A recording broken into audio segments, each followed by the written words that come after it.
Hey everyone, welcome back to another video here on the channel. Today, there's a lot of things going on in the fish room. So make sure you stick around. If you find yourself liking this video, subscribe to the channel, like today's video, and yeah, we're gonna get right into it. So first and foremost, there's a lot of things going on. As you saw that we just walked by, I am boiling some wood right now. Really, the tip of that one big piece of wood, that was just for show. Obviously not actually boiling that part in there, but boiling some wood. I know that last episode I mentioned that this week we'd actually be doing a fish room tour, but I want to do something else first. So recently I went ahead and I did another rehome. So if we get over here to the breaker rack, as you can see, there's a lot of foliage in here. So we've got 4 of these Marimo balls, the Marimo moss balls. We've got a whole bunch of Anubias. I believe that's Anubias barteri. I believe this is Anubias nana. This is a whole clump of Java fern and some Java fern that's like into this bell. So basically, this, all of these plants and 3 of these Serpe tetras, or also, I have now learned, they're also called red minor tetras, but 3 of them that are in here, let me see, oh man, they're somewhere in here, probably in the back. I believe that one right there is one of them, that kind of darker one. That one that's lighter, that's right there, is another one, and there's another in there as well. And then these really big bronze / emerald cories, there's 3 of them, I believe. 3 and 3, 3 red minor, and 4 of the cories, that's right. But basically, all of those plants and those fish came from someone who's going to be moving, and I believe they said that they're going to be moving 8 hours away, and they just didn't want to take the fish. They didn't want to risk it, especially because the fish already are so old. So we went ahead, we went and picked those fish up and went ahead and rehomed them, especially because we're going to be doing the community tank today. So we've got the other stock tank up and running, and basically we're going to take all of the tilapia from this tank and move them over to that stock tank, which is seeded, and I'm going to go ahead and continue to have some sponge filters from another tank in there as well, still running off of air. And then we're going to take the fish that are down in there and put it into the 55 that's in the rec room, and we're going to scape out that 55 with some different plants. I'm not sure exactly which plants yet, but I'm going to be messing around with some of the plants, taking obviously the Java fern, the Anubias. I want to take some Val. I might propagate one of those swords and take some of the swords. We'll see. But we'll look around, probably at least one of the Marimo balls, or ripping the Marimo balls in half or thirds, or whatever the case may be. But we're going to be doing that. I'm doing a quick water change on the tilapia 75, and then we'll be getting to work. But before that, look at all these baby bristlenose. Man, that is really blown out. There we go. Look at all these baby bristlenose. Really blown out and cloudy on camera, but I can assure you, not that cloudy in person. There's a little bit of mulm. Again, mulm is great for breeding. Get into that in a different video. But we'll go ahead and get that situated. I'm gonna move the tilapia over, get a lid on this other stock tank, and then, yeah, we'll get this going. I am going to drain the 55 in the rec room and start aquascaping that, and I'm gonna try an aquascaping video. Do not claim to be a master aquascaper or anything like that, but I want to try out just doing an aquascape video and kind of see how it feels and kind of go from there. But we'll get that all moving and get the new stock tanks and everything set up and go from there. Okay, so quick little update. So this is obviously not filled all the way. As you can see, the water line, if it would adjust, there we go, is just about where my finger is. So less than halfway filled, but still plenty deep. Like if I put my hand in, it goes well beyond my wrist. And those, all of the fish in here, they have 3 times their body height. worth of water right now, but it's because I'm draining down the 55 and I've been pulling them in. But you can see the one pleco back there, the biggest one we have. The middle one is somewhere in there. Both the Oscars and all three of the bullhead cats are in here. You can see kind of one squirting right past the Oscar. That's the biggest one in the back there. And the other two are in there. But we went ahead and we moved everything over. I just picked up that big rock on a trip that I took. And there's the medium-sized bullhead, I do believe.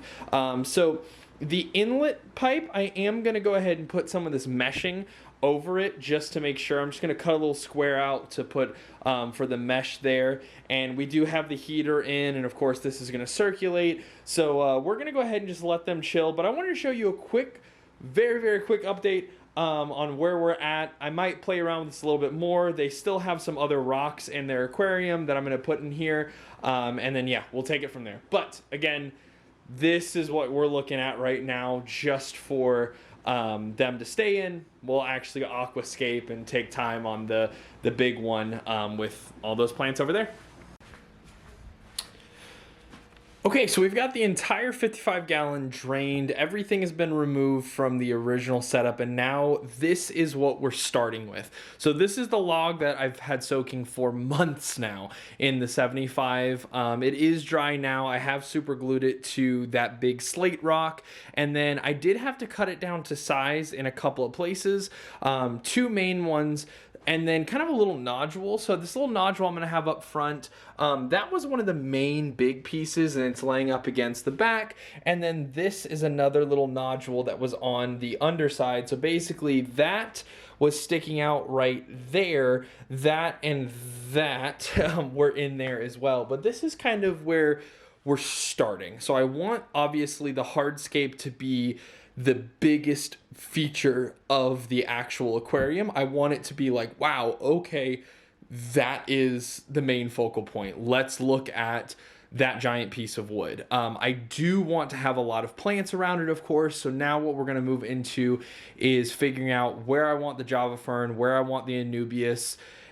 Probably going to put a sword in here as well, maybe over in this corner. I might grab one from that top 55 and put it over into this corner.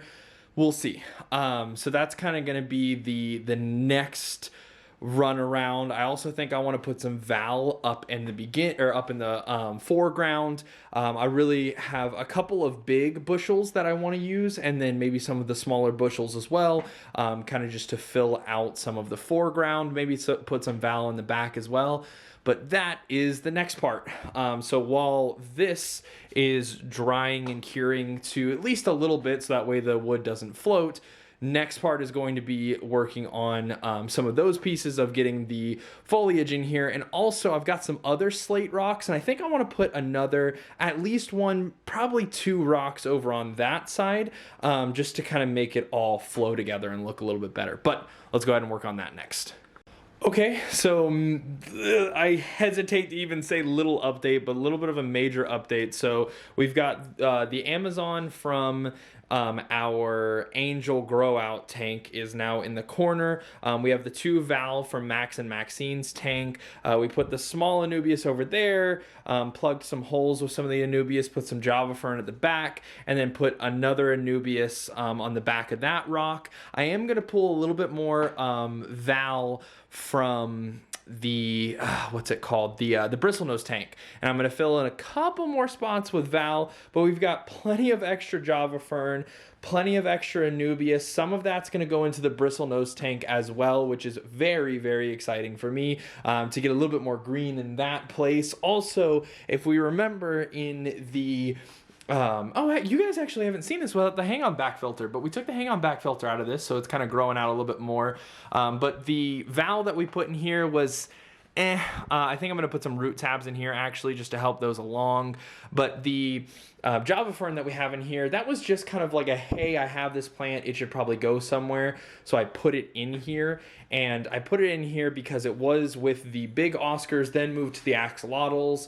And when it was in with the Oscars, it had a lot of algae on it. Then when it moved to the axolotls, it didn't have a light on it. So that Java fern's kind of just done really. So maybe we'll throw some more Java fern or Anubias Maybe we'll, put some Anubias onto that wood. Who knows? But we'll play around with it. I do have a root tab over on the where the Amazon sword is. I'm probably going to bury some in the middle down here as well, where I'm going to be planting the Val. But I'm going to go grab the Val. It's all on one runner, so I'm going to clean off the leaves. Kind of, there's some gunk on the leaves. Clean that off, and then snip the what's it called?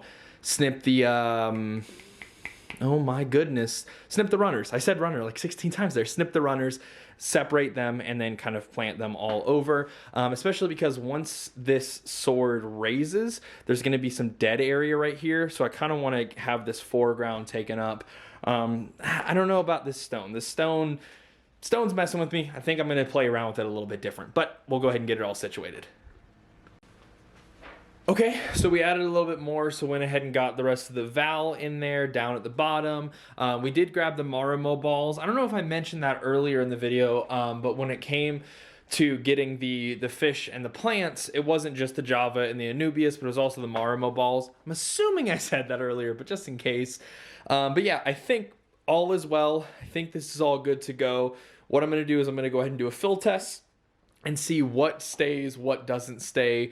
And yeah, we'll be good to go. I am going to put a couple of root tabs. I did put a root tab by itself back where the Amazon sword is, but I'll put some other ones here in the foreground for the Val. Fill it up and just take it slow and see how it goes from there. Okay, so I think we finally have the layout for the plants. So we've got the sword in the end, we've got all the Java with a bit of Anubias, as you can see right there, and then some of the smaller Anubias on the actual stump with some of the, I believe this is Jungle Val and that's Italian Val, Vallisneria. I believe so. Back on that rock, back there, we've got the Anubias with the one Java. I just like to kind of break it up a little bit since I kind of put the little bit of Anubias with this bunch of Java, one Java with this little bunch of Anubias. The sword, like we talked about, we've got some Java on the back side of that rock as well. Val here, and then another Anubias. We've also got the moss, the Marimo moss. So we've got some of the small balls, so I went ahead and took some of the moss off and put it into the balls, just rolled it up like you'd see on the actual riverbed from it being moved around. It does stay in that ball shape. If not, it will kind of just grow outwards, like you'll see in other places. But in order to keep this rock down, the super glue was not working. I didn't want to drill through and put a bolt in there. So what I actually ended up doing was I affixed, and you can kind of still see them there, but the moss will grow over it. I put some zip ties on that log and then around this rock that I had over here, and this rock that was already behind, I went ahead and zip tied that rock to this as well, but I went ahead and drilled a hole through the log. So when you're looking at it from the main viewpoint, you can't see any of the old super glue, you can't see the zip ties, none of that. And as this sits in a little bit more and becomes a little bit more waterlogged, then of course the log will drop a little bit more. But for now, the zip ties are going to keep the log in place. So now, the oh so fun part of moving all of the fish over. So we're going to go drain the quarantine tank all the way down and then move these fish over. The fish are already loving their new aquarium. The bubbles will dissipate over the next few days, but I'm excited to see these fish grow and thrive and also see the plants grow and just take over this aquarium and make it look like a natural aquascape. We already have breeding activity from the cories, so that's a fantastic sign to see that they're settling in amazingly. If you did enjoy, make sure to like this video, subscribe to the channel, and we'll see you back here next week for maybe a salty surprise.